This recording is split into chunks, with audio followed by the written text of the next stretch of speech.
নমস্কার বন্ধুরা, সকলকে স্বাগত জানাই স্টাডি বাংলা 24/7 ইউটিউব চ্যানেলে।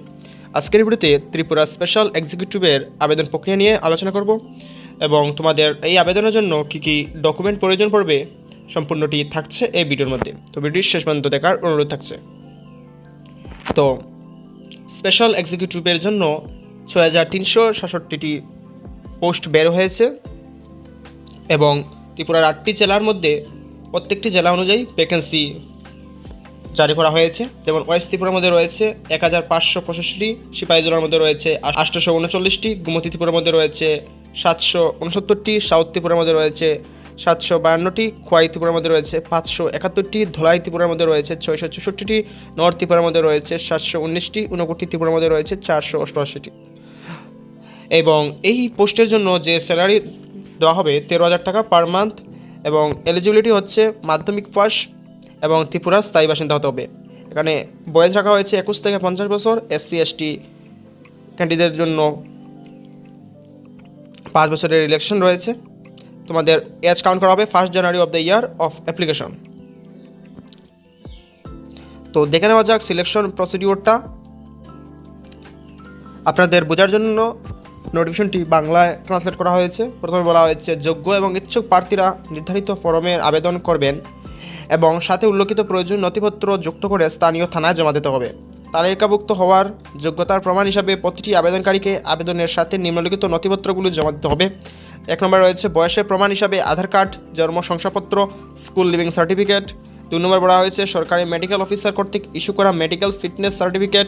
শিক্ষাগত 3 নম্বর বলা হয়েছে শিক্ষাগত যোগ্যতার প্রমাণ হিসাবে স্কুল লিভিং সার্টিফিকেট বা অ্যাটেস্ট কপি বা স্কুল বা কলেজের মার্কশিটের অ্যাটেস্ট কপি।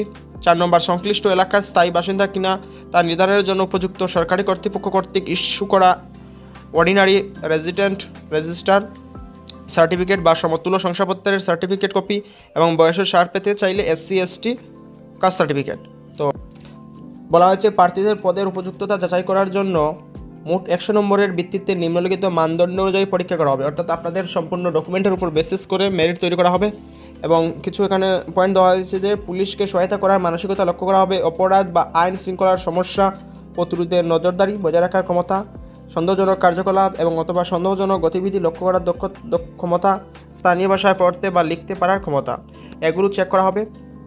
তো এগুলো ভালো করে দেখলে বোঝা যায় যে তোমাদের কোনো না কোনোভাবে হয়তো ইন্টারভিউ হতে পারে 100 নম্বরের এবং এই প্রসেসে তোমাদের মেরিট লিস্ট তৈরি করা হবে। তো এই ফরম্যাটটি তোমাদের প্রয়োজন পড়বে অথবা যে কোনো মেডিকেল শপের মধ্যে ফিটনেস এর একটি ফর্ম রয়েছে, সেখান থেকে ফর্মটি নিয়ে তোমরা যে কোনো সরকারি হাসপাতালের মধ্যে গিয়ে অথরাইজ মেডিকেল অফিসার থেকে এটি ফিল আপ করে আনতে পারো। তো ফর্ম কীভাবে ফিল আপ করবে, এটি সম্পূর্ণ অফলাইন। প্রথমে পাসপোর্ট সাইজের একটি ফটো প্রয়োজন করবে, ID নম্বর, এটি মূলত অফিস থেকে এখানে দেওয়া হবে, নেম ইন ফিল্ম এবং তোমার নাম এখানে ক্যাপিটাল লেটার লিখতে হবে, gender, date of birth, father name, mother name এবং mobile number, email ID, present address এবং পার্মানেন্ট অ্যাড্রেস। ক্যাটাগরি রয়েছে UR ST SC, OBC যারা রয়েছে তোমরা UR ফিল আপ করবে। তারপরে রিলিজিয়ান, অর্থাৎ মেরিট অথবা আনমেরিট এটা বসাবে। আইডেন্টিফিকেশন মার্ক, কোনো আইডেন্টিফিকেশন থাকে যদি লিখবে, না হলে এখানে ব্ল্যাঙ্ক ছেড়ে দেবে। তারপর ভোটার কার্ড নাম্বার, আধার কার্ড নাম্বার এখানে ফিল আপ করবে। 16 নম্বরে বলা হয়েছে যে এডুকেশন কোয়ালিফিকেশন লাস্ট ইয়ারের, অর্থাৎ তুমি যদি এখানে মাধ্যমিকে দিতে দাও তাহলে হবে, অথবা কলেজ যদি কারোর কমপ্লিট থাকে, কলেজ থাকে যদি তাহলে কলেজেও দিতে পারো।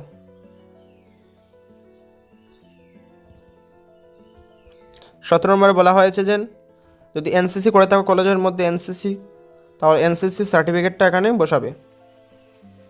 যদি C নম্বরে বলা হয়েছে কোনো ক্রিমিনাল কেস থাকে তাহলে ইয়েস দেবে অথবা নোতে ক্লিক করবে।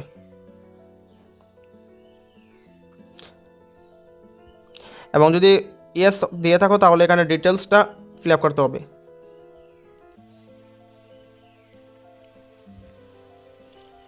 তো এখানে ডিক্লারেশনটি ভালো করে পড়ে নেবে, পড়ার পর এখানে ডেট এবং প্লেস দেওয়ার পরে এখানে একটা ক্যান্ডিডেটের সিগনেচার প্রয়োজন পড়বে। লাস্ট ডেট হচ্ছে অ্যাপ্লিকেশনের হচ্ছে 20/5/2026 তারিখ, অর্থাৎ এই মে মাসের 20 তারিখ হচ্ছে তোমাদের লাস্ট ডেট। তোমরা এই ডকুমেন্টটি কোথায় জমা করবে? এটি তোমাদের নিকটবর্তী যে থানা রয়েছে সেই থানার মধ্যে নিয়ে ডকুমেন্টটি জমা করবে। তো আজকের ভিডিওতে এতটুকুই। যদি কোনো জায়গায় বুঝতে অসুবিধা হয় তাহলে অবশ্যই কমেন্টে জানাবে।